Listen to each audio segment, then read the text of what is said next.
Assalamualaikum warahmatullahi wabarakatuh. Kami dari kelompok A akan mempresentasikan seminar akuntansi manajemen mengenai critical review yang beranggotakan saya sendiri Nurul Iza NM dengan NIM A1C117067, Rizky Rahmawati A1C117073, Suhenri Kawirian A1C117083, Umi Rizkia Aulia A1C117084, Faradila Askalayalia A1C117085. Yang dimana judul artikelnya adalah Balance Scored Development, a Review of Literature and Direction of Future Research, yang ditulis oleh Magdi Kader, Saud Mufti, and R.K. Leitenen. Abstrak. Bidang pengukuran kinerja PM telah berkembang pesat dalam 2 dekade terakhir. Dengan berkembangnya sistem pengukuran baru seperti Balance Scored, BSC, Prisma Kerja, Piramida Kinerja, Nilai Tambah Ekonomi EVA, Keuntungan Ekonomi IP, dan Teknik Penilaian Diri Sendiri.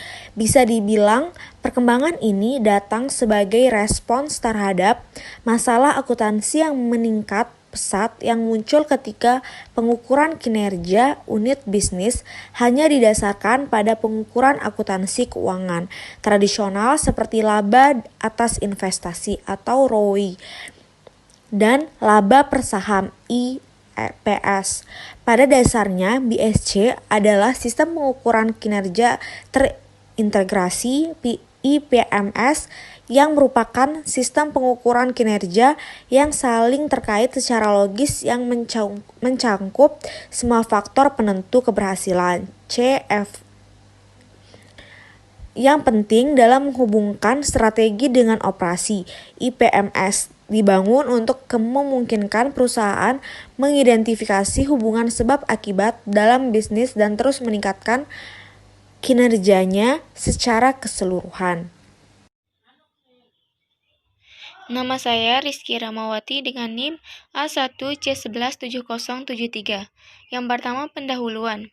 Pada awal 1940-an, Kaplan dan Norton memperkenalkan BSC sebagai perangkat integratif yang memfasilitasi pengguna informasi non-keuangan dalam evaluasi kinerja unit bisnis. Bisa dibilang ada keseimbangan antara ukuran keuangan dan non-keuangan, antara kinerja jangka pendek dan jangka panjang, dan antara ukuran yang tertinggal atau hasil dan ukuran utama atau pendorong yang dirangkum dalam satu laporan BSC.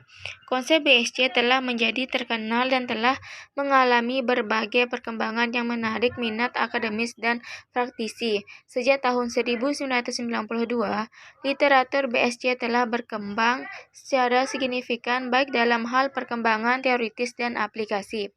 Meninjau lebih jauh, ukuran keuangan tradisional ini mengarahkan perhatian pada kinerja jangka pendek dan dapat memberikan sinyal yang menyesatkan untuk perbaikan berkelanjutan dan kegiatan inovasi yang sangat signifikan baik dalam hal perkembangan teoritis dan aplikasi. Sejak tahun 1992, literatur BSC telah berkembang secara signifikan baik dalam hal perkembangan teoritis dan aplikasi.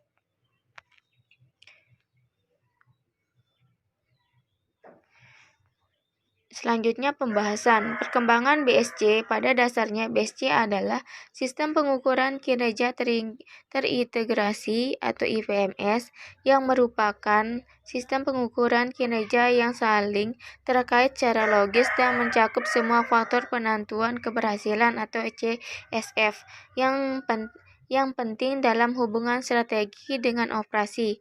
IPMS dibangun untuk memungkinkan perusahaan mengidentifikasi hubungan sebab akibat dalam bisnis, dan terus meningkatkan kinerja secara keseluruhan. Secara umum, IPMS terdiri dari 3 lapisan. Lapisan pertama disebut model bisnis yang menggambarkan jaringan kausan antar CSF dan tujuan strategi. Model ini menunjukkan bagaimana perusahaan dapat memanfaatkan hubungan sebab akibat untuk menjalankan strategi. Lapisan kedua mencakup dimensi kinerja di mana CSF yang penting. Lapisan ketiga terdiri dari ukuran-ukuran untuk dimensi ini.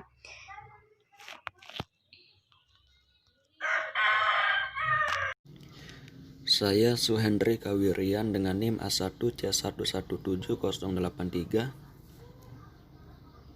akan menjelaskan tentang BSC generasi ketiga. Pada akhir 1990-an dan tahun-tahun awal abad ini, perkembangan lebih lanjut ke arah peningkatan fungsionalitas BSC dan relevansi strategis telah diperkenalkan. Dengan demikian, komponen kunci dari BSC pada tahap pengembangan ini adalah pernyataan tujuan strategis, model keterkaitan strategis dan ukuran serta inisiatif. BSC dengan DS kadang-kadang disebut BSC generasi ketiga, dan ini membahas strategi manajemen dan implementasinya. Garis besar pengembangan BSC mengamati bahwa gagasan asli BSC dari 4 perspektif terus menyebar, tetapi banyak perubahan dan perkembangan signifikan telah dibuat oleh Kaplan dan Norton dan penulis lain untuk desain, aplikasi, dan proses yang digunakan untuk mengimplementasikan BSC. Dalam 2 bagian berikutnya, kami meninjau literatur utama yang terkait dengan penerapan BSC dalam praktik dan pemeriksaan asumsi BSC. Selanjutnya, kegagalan dan keberhasilan BSC. Bukti tidak bulat. BSC telah dikritik karena tingginya jumlah kegagalan yang diamati dalam praktiknya. Yang kedua, organisasi yang berbeda. Keberhasilan BSC tampaknya bergantung pada jenis organisasi yang mengadopsinya. Yang ketiga, bias berbeda. Jadi secara ringkas, ada sejumlah studi yang berfokus pada pengaruh BSC terhadap kinerja perusahaan, namun buktinya tidak konsisten, yang dapat dikaitkan dengan berbagai jenis bias. Yang terakhir, BSC sukses. Ini adalah pertanyaan penting, bagaimana meningkatkan kemungkinan BSC untuk sukses. Yang selanjutnya yaitu penerapan BSC dalam praktik. Literatur yang berkaitan dengan sejauh mana BSC telah diadopsi oleh perusahaan atau popularitas BSC, keberhasilan dan kegagalan aplikasi BSC dan integrasi BSC dengan disiplin ilmu manajemen lainnya akan dibahas dalam bagian ini. Populasi BSC. Beberapa survei telah dilakukan untuk mengeksplorasi popularitas pendekatan BSC di Amerika Serikat dan Eropa. Namun, periode survei dan sifat sampel sangat mempengaruhi hasil, karena penerapan BSC terus menyebar dan pengadopsiannya bergantung pada karakteristik perusahaan. Oleh karena itu, survei dari periode berbeda yang berfokus pada industri yang berbeda dapat memberikan perkiraan berbeda mengenai popularitas BSC untuk negara yang sama. Integrasi BSC. Inovasi BSC dapat diintegrasikan dengan tren manajemen lainnya saat ini. Keterkaitan dengan teknik baru dan profil tinggi lainnya dapat mengurangi persepsi usang dari teknik tersebut dan meningkatkan kemampuan pemasarannya yang sedang berlangsung. Selanjutnya, pemeriksaan asumsi BSC.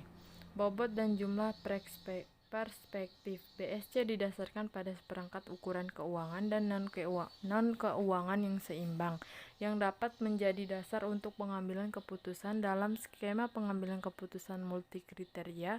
Bobot yang sesuai harus ditempatkan pada setiap ukuran atau kriteria.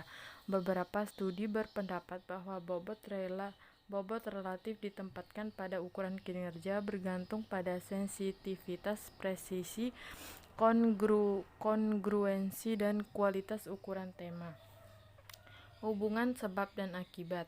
Dalam konteks BSC, hubungan kausal antar perspektif memainkan peran sentral. Namun dalam analisis teoritis BSC, Noreclid 2000 tidak menemukan hubungan sebab akibat, melainkan hubungan logis antara perspektif BSC yang dianalisis. Kesimpulannya adalah kausal hubungan di sepanjang garis yang disarankan oleh Kaplan dan Norton 1996a jelas tidak valid. Noreclid menyarankan bahwa alih-alih melihat hubungan sebagai sebab akibat, mungkin berguna untuk membangun koherensi antar pengukuran. Secara empiris, Malmi 2001 menemukan bahwa gagasan hubungan sebab akibat tidak dipahami dengan baik di perusahaan Finlandia. Hal tersebut mengakibatkan perspektif dan tindakan cukup independen dan kurang memiliki hubungan sebab akibat. Demikian juga Idner, Lackler, dan Randall 2003 menyatakan bahwa hanya kurang dari seperempat perusahaan yang disurvei dapat mengidentifikasi dan memverifikasi hubungan sebab akibat. Saya Faradila Askalealia, NIM A1C117085. Saya akan melanjutkan pembahasan mengenai temuan kunci. Yang pertama, lebih banyak studi kontingensi diperlukan untuk menunjukkan sejauh mana karakteristik seperti ukuran organisasi, ketidakpastian lingkungan yang dirasakan atau PEU, teknologi, strategi, kompleksitas proses dan struktur perusahaan mempengaruhi keputusan adopsi BSC dan proses implementasinya.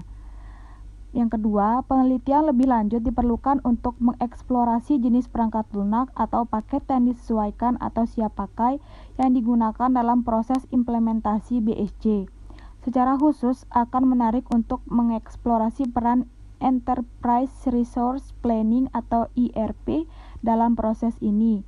Yang ketiga, studi masa depan harus mengeksplorasi keterkaitan BSC dengan alat kontrol manajemen lain untuk menganalisis paket kontrol yang digunakan oleh manajemen. Dalam penelitian ini, Laitinen et al. 2004 telah menunjukkan bahwa dalam paket pengendalian manajemen perusahaan teknologi Finlandia, BSC biasanya dikaitkan dengan perbaikan terus-menerus dan pembandingan. Yang terakhir, penelitian terbatas BSC di lingkungan sektor publik dan organisasi nirlaba telah dilakukan. Oleh karena itu, diperlukan penelitian lebih lanjut yang dapat membantu organisasi ini memperoleh keuntungan dari implementasi BSC. Penelitian lebih lanjut ini dapat mempertimbangkan aspek biaya, manfaat, dan menjelaskan sejauh mana nilai dapat ditambahkan kepada pengadopsi BSC. Selanjutnya yaitu kesimpulan. BSC diperkenalkan pada awal 1990-an dan sejak itu sejumlah besar penelitian telah dipublikasikan di jurnal akademik, praktis, akuntansi, dan non-akuntansi. Namun, penelitian sebelumnya meneliti BSC dari satu konsep dan tidak ada penelitian yang menyatukan sebagian besar aspek BSC dan mensintesis literaturnya. Tujuan dari penelitian ini adalah untuk mengkaji dan mengevaluasi secara kritis peningkatan literatur BSC untuk mendapatkan pemahaman tentang perkembangan BSC. Kajian literatur BSC pertama-tama menunjukkan bahwa BSC adalah alat yang sangat populer, terutama di Amerika Serikat. Ini juga telah populer di banyak negara Eropa seperti Inggris, Swedia, Finlandia, dan Jerman. Namun, ini kurang populer di Prancis dan ini mungkin konsekuensi dari peran dominannya table de bord yang merupakan dashboard tradisional yang digunakan oleh perusahaan Prancis. Selain itu, tidak populer dalam bentuk aslinya di Jepang dan ini mungkin disebabkan oleh perbedaan budaya pengelolaan antara Amerika Serikat dan Jepang. Perusahaan Jepang telah lama menekankan penggunaan tindakan non-keuangan dan pengembangan alat mereka sendiri seperti Kaizen. Literatur menunjukkan korelasi positif antara ukuran perusahaan dan penggunaan BSC. Tingkat kegagalan yang tinggi dalam penerapannya juga dibuktikan. Namun, bukti pengaruh BSC pada kinerja tidak bulat.